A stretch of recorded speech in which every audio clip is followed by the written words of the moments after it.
Doubtnut पर आप पाएं कोटा के बेस्ट और टॉप टीचर्स जैसे एनवी सर, जीबी सर, आकांक्षा मैम के फ्री वीडियो लेक्चर्स। आज ही डाउनलोड कीजिए डाउटनेट ऐप।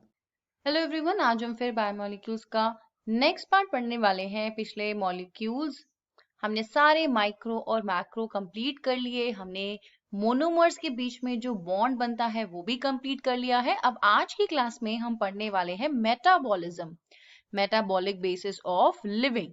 तो जो भी हमारे मेटाबॉलिज्म से रिलेटेड चीजें हैं वो हम आज पढ़ेंगे। अब देखो, यहाँ पे हम बात करते हैं मेटाबॉलिज्म की। ये क्या है? Dynamic state of body constituents. हमारी पूरी जो बॉडी है वो कितने टाइप ऑफ सब्सटेंसेस से बनी होती है। अब हमने यहाँ पे देख लिए, सबसे पहले अगर मैं बड़े बड़े पार्टिकल्स की बात करती हूँ, macromolecules. Let's suppose simplest example ले लेते हैं हम डाइजेशन प्रोसेस का। डाइजेशन में हम क्या करते हैं? हम रोटीज खाते हैं, चपाती, राइस। उसमें क्या होता है? कार्बोहाइड्रेट्स खाते हैं, यानी कि पॉलीसेकेराइड्स खाते हैं। बट क्या हमारे सेल को वैसे मिलता है? इसकी प्रॉपर डाइजेशन होती है। ये छोटे छोटे सब्सटेंसेस में टूटता चला जाता है, अल्टीमेटली हमें मोनोसेकेराइड्स मिल जाते हैं। That is finally, let's suppose हमें ग्लूकोज मिल गया। सिमिलरली हम ऑयल खाते हैं, बटर खाते हैं, लेकिन हमें उसका छोटा पार्टिकल मिलता है। हमको फैटी एसिड्स में हम तोड़ देते हैं उसको। हम कोई चीज खाते हैं प्रोटीनिशियस, जैसे हम पीनट बटर खा रहे हैं, चिकन खा रहे हैं, एग खा रहे हैं, तो हम प्रोटीन्स खाते हैं। वो किस में टूट जाता है? अमीनो एसिड टूट जाता है। तो अल्टीमेटली हो क्या रहा है? हर चीज दूसरे फॉर्म में कन्वर्ट होती ही जा रही है। अब जरूरी नहीं है कि ये बड़े से छोटे में ही बदले, ये छोटे से भी तो बड़े में बदल सकता है। तो ये सारे जो प्रोसेसेस होते हैं इनको बोलते हैं मेटाबॉलिज्म। तो देखो, यहाँ पे लिविंग ऑर्गेनिज्म, चाहे वो सिंपल सा एक सिंगल बैक्टीरियल सेल हो, एक प्रोटोजोअन है, कॉम्प्लिकेटेड प्लांट्स हैं, या फिर एनिमल्स हैं, हर किसी में थाउजेंड्स ऑफ ऑर्गेनिक कंपाउंड्स होते हैं। ये कंपाउंड्स क्या हैं? ये लिविंग में है, ये बायोमोलिक्यूल्स हैं, और इनकी अलग अलग कंसंट्रेशंस होती हैं, अलग अलग जगह ये प्रेजेंट होते हैं। One of the greatest discovery ever was the observation कि all biomolecules have a turnover। Her biomolecule constantly एक फॉर्म से दूसरे फॉर्म में चेंज होता रहता है। जैसे यहाँ पे लिखा है, बड़े से छोटे बन सकता है, छोटे से बड़ा बन सकता है। और ये सारे केमिकल रिएक्शन जो इसको चेंज करने में हेल्प करते हैं उसको बोलते हैं मेटाबॉलिज्म। अब हर मेटाबॉलिक रिएक्शन रिजल्ट करता है एक दूसरे ट्रांसफॉर्मेशन ऑफ बायोमोलिक्यूल का, एक ट्रांसफॉर्म कर देता है, बेसिकली उसको चेंज कर देता है बायोमोलिक्यूल के। अब for example, removal of carbon dioxide from amino acid. अगर अमीनो एसिड्स में से कार्बन डाइऑक्साइड को हटा दो तो क्या बन जाएगा? वो अमीन बन जाएगा।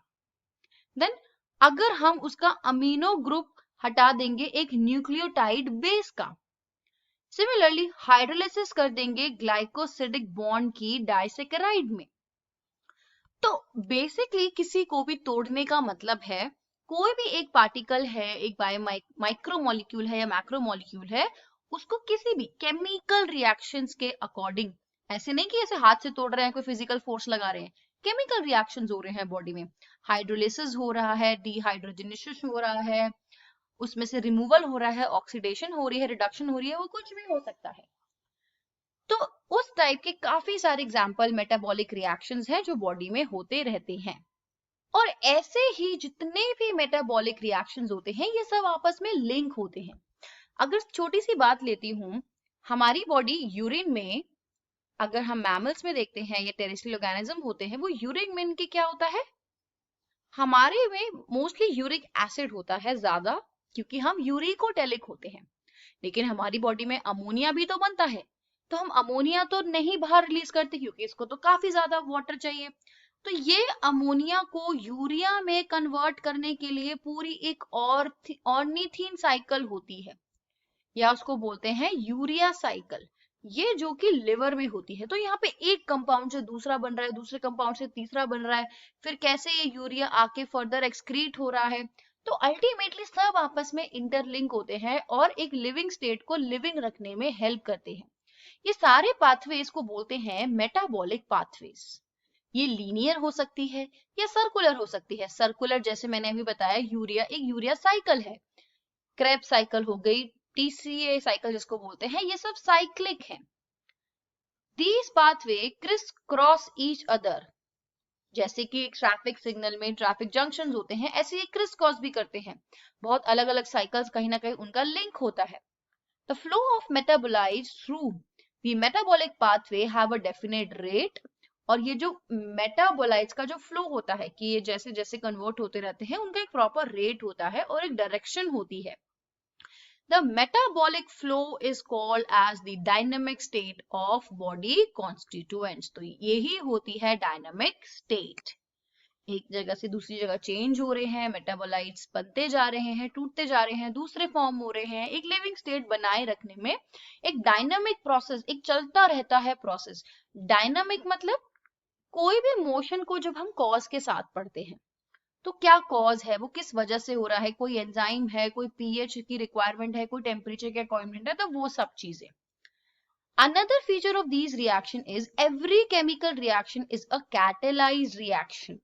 केमिस्ट्री में हम पढ़ते हैं कैटलिस्ट, ये वो होते हैं जो किसी भी रिएक्शन का रेट को इंक्रीज कर देते हैं बिना खुद यूज हुए। उसी तरीके से बायोलॉजिकल साइंसेस में भी केमिकल रिएक्शंस में कैटलिस्ट यूज होते हैं और उनको बोलते हैं enzymes. Uncatalysed metabolic convergence in the living system. तो अब हमारे बहुत सारे कैटालिटिक रिएक्शंस हैं जो हम आगे पढ़ते रहेंगे। हम पूरा हमारे प्लांट फिजियोलॉजी, एनिमल फिजियोलॉजी में हम कितने सारी चीजों में इस टाइप के रिएक्शंस पढ़ेंगे। पूरी डाइजेशन प्रोसेस है, न्यूरल प्रोसेस है, कोई लोकोमोशन या मूवमेंट का प्रोसेस है, हर जगह अलग अलग एंजाइम्स, अलग अलग हार्मोन्स काम आते रहते हैं। Now metabolic basis for living. अब मेटाबॉलिक बेसिस जो डिफरेंट डिफरेंट टाइप के मेटाबॉलिक पाथवेज होते हैं। मेटाबॉलिक पाथवे ऐसे भी हो सकते हैं जो एक ज्यादा कॉम्प्लेक्स स्ट्रक्चर को बना दे छोटे छोटे सिंपलर सब्सटेंसेस से। जैसे एसिटिक एसिड से कोलेस्ट्रॉल बनता है, हमारी बॉडी में एसिटिक एसिड बन रहा है, ठीक है, उसके बाद जिसकी वजह से अगर कोलेस्ट्रॉल बन गया है, कोलेस्ट्रॉल जब ज्यादा हो गया है तो अल्टीमेटली वो प्रॉब्लम क्रिएट करता है और lead to a simpler structure from a complex structure. जैसे कि ग्लूकोज बन जाता है लैक्टिक एसिड स्केलेटल मसल में। तो ये वाले जो पहले केसेस थे जिसमें हम छोटे छोटे पार्टिकल से एक कॉम्प्लेक्स सब्सटेंस बनाते थे, इसको बोलते हैं एनाबॉलिज्म या फिर एनाबॉलिक पाथवे। और जब बड़े पार्टिकल को छोटे पार्टिकल्स में ब्रेक डाउन करते हैं तो उसको क्या बोलते हैं, कैटाबॉलिज्म या फिर कैटाबॉलिक पाथवे। ठीक है, तुम्हारा एनाबॉलिक कैटाबॉलिक हो गया।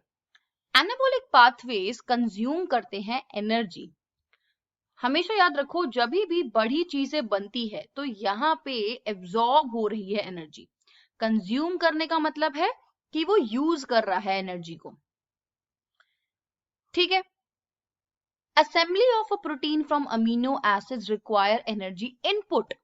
सिंपल सा चीज इसमें बोल दिया कि यार मुझे अगर बहुत सारे अमीनो एसिड को जोड़ के अगर प्रोटीन बनाना है, amino acid as it is तो पड़े थे, मुझे कुछ करना थोड़ी है, मैं तो उनको अलग से मुझे मेहनत करके फिर प्रोटीन बनाना है।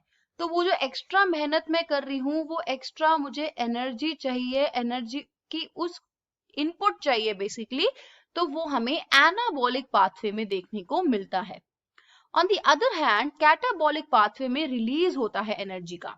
जब भी बड़े चीजों से छोटी छोटी चीजें मैं तोड़ रही हूँ तो डेफिनेटली बड़े मॉलिक्यूल में ये समझ लो लार्जर एनर्जी है, जब उसका ब्रेक डाउन कर रहे हैं तो बहुत सारी एनर्जी रिलीज हो जाती है।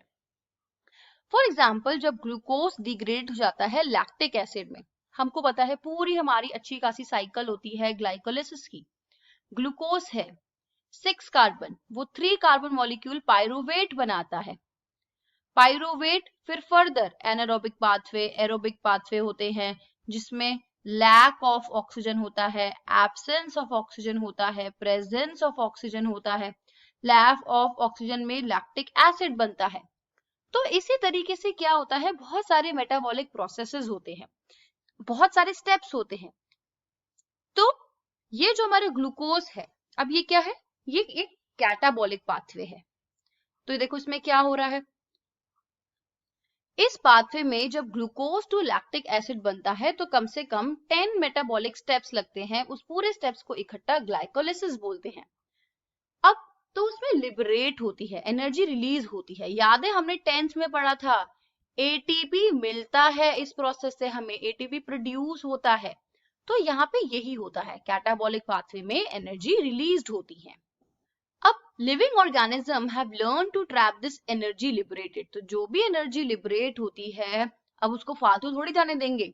जो डिग्रेडेशन के वक्त, जो ब्रेकडाउन के वक्त जो भी एनर्जी रिलीज हुई है उसको स्टोर कर लेते हैं ताकि उसको बाद में यूज कर सके। और वो केमिकल बॉन्ड्स के फॉर्म में स्टोर होती है जिसको हम बोलते हैं ATP, which is the energy currency of the cell. और ये क्या होता है? Adenosine triphosphate. अब देखो यहाँ पे एक टर्म दे रखी है, बायो एनर्जेटिक्स। ये क्या होती है कि जब हम लिविंग स्टेट में एनर्जी को कन्वर्ट करते हैं एक फॉर्म से अनदर, तो उसको बायो एनर्जेटिक्स बोलते हैं। ये पूरा एक ब्रांच ऑफ बायोलॉजी है। हाउ डू लिविंग ऑर्गेनिज्म, कैसे उन्होंने डिराइव करी है एनर्जी को, क्या क्या स्ट्रैटेजीज हैं, कैसे वो एनर्जी इवॉल्व हुई है, उनको स्टोर कैसे करना है, किस फॉर्म में स्टोर करना है, कैसे वो हेल्प करेंगे। यानी कि जिस एनर्जी को मैंने यूज कर लिया, अब उसको मैं वर्क डन कैसे करूंगी। ये सारी चीजें किसमें आती है? बायो एनर्जेटिक्स में।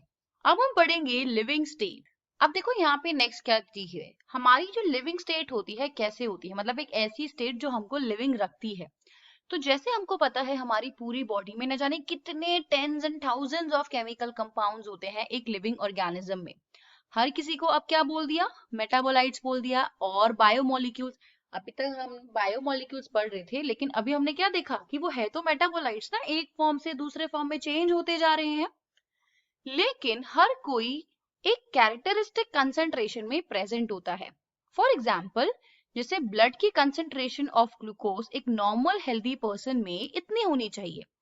डेफिनेटली ग्लूकोज का लेवल अगर ब्लड में ज्यादा हुआ तो उस पर्सन में हाई ग्लूकोज लेवल है, हाई ब्लड शुगर लेवल हो जाएगा, तो डायबिटिक हो जाता है। सिमिलरली अगर कोई भी सॉल्ट का कंसंट्रेशन, जैसे फॉर एग्जांपल सॉल्ट का कंसंट्रेशन अगर ज्यादा है तो हाई बीपी होता है ना, प्रॉब्लमैटिक होता है।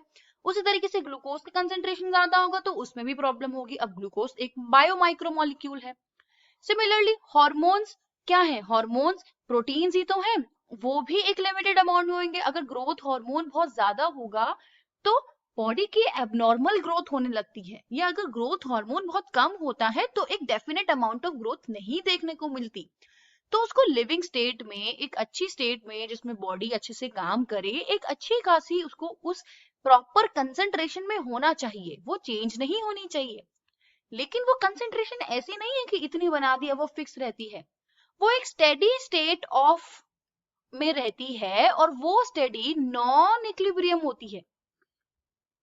तो हर वक्त कोई ना कोई चीज, जैसे फॉर एग्जांपल ए अगर चाहिए किसी पर्टिकुलर अमाउंट में, बी अगर चाहिए, सी अगर चाहिए, तो ए बी में बनता रहेगा, उसी टाइम ए कम हो जाएगा, सी ए में बनता रहेगा। मतलब मैं आपको एग्जांपल बता रही हूँ कि ये जो पाथवेज होते हैं इस तरीके से इंटरलिंक्ड होते हैं कि जो इसकी जो एप्ट अमाउंट है वो बॉडी में उतनी बनी रहे। वो प्रॉपर मेटाबॉलिक रिएक्शन एक साइड से दूसरी जगह होते रह रहे हैं, प्रॉपर चेंज होता रहता है मेटाबॉलिज्म में। और उस मेटाबॉलिज्म में चेंज कैसे हो रहा है? मेटाबॉलिक रिएक्शंस होते रहते हैं, एक पॉइंट से दूसरे पॉइंट पे चेंज होता है। लेकिन देखो, अगर सी बनना है बी को तो बी की कुछ अमाउंट होनी चाहिए। बी की अमाउंट उतनी ही रहेगी तो सी नहीं बनेगा, तो ए को उस अमाउंट में करेगा कि सी बनेगा। सिमिलरली बी नॉर्मल अमाउंट में आ जाएगा ताकि अब सी फर्दर नहीं बने। तो आप समझ रहे हो, एक कांस्टेंट अमाउंट में चेंज तो हो रहा है लेकिन वो एट द सेम टाइम एक स्टेडी स्टेट बनाने की कोशिश करती है। तो इन सबके कंसंट्रेशन में चेंज आएगा लेकिन अल्टीमेटली वो सब सेम बनाने की कोशिश करेगा। तो एक कांस्टेंट स्टेडी स्टेट बनाए रखना पड़ता है। और वो बायोमोलिक्यूल्स, ताकि एक पॉइंट से दूसरे फॉर्म में चेंज तो हो रहे हैं वो।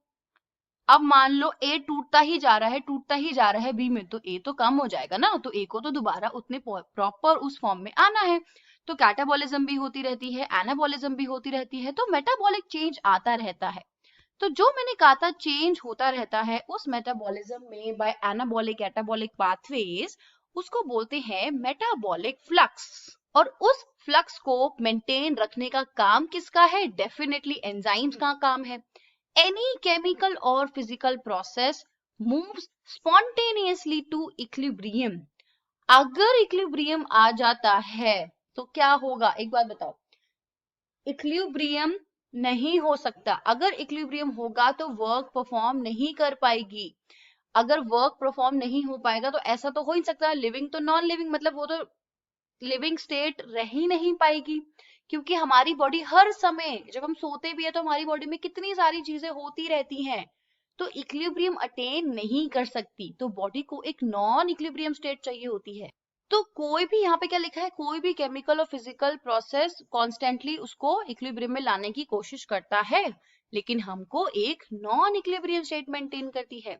इसलिए रिएक्शंस इस तरीके से होते रहते हैं ताकि इक्विलिब्रियम स्टेट नहीं आ पाए, ताकि ऑर्गेनिज्म कॉन्स्टेंटली परफॉर्म कर पाए। We can not afford to reach equilibrium. Hence living state एक नॉन इक्विलिब्रियम स्टेट है, स्टेडी स्टेट है जो कि परफॉर्म कर पाएगी अपना काम। अब this is achieved by energy input, और ये होगा कैसे? जब उसको कांस्टेंट अमाउंट में एनर्जी मिलती रहेगी ताकि वो फर्दर आगे उस प्रोसेस को काम दे सके। Metabolism provide a mechanism for the production of energy, और डेफिनेटली मेटाबॉलिज्म ही है वो जो एनर्जी प्रोवाइड करते हैं। Hence the living state and the metabolism are synonymous। तो ये एक जैसे ही हैं। मेटाबॉलिज्म एनर्जी बनाएगा और इस मेटाबॉलिज्म होता रहे, इसके लिए भी एनर्जी चाहिए। Without metabolism obviously living state maintain नहीं हो सकती। तो यही था। अब हम आगे पढ़ेंगे पूरे एंजाइम जो कि इन मेटाबॉलिज्म को प्रॉपर काम करने देती है, जो इनकी जरूरत होती है, कितने कितने टाइप के एंजाइम्स हैं, क्या क्या केमिकल रिएक्शंस होते हैं। एंजाइम्स को काम करने के लिए भी स्पेसिफिक कंडीशंस चाहिए, तो वो हम सारी कंडीशंस पढ़ेंगे, नेचर ऑफ एंजाइम्स पढ़ेंगे, factors affecting the enzyme activity. बाकी अभी तक के लिए इतना ही। Thank you.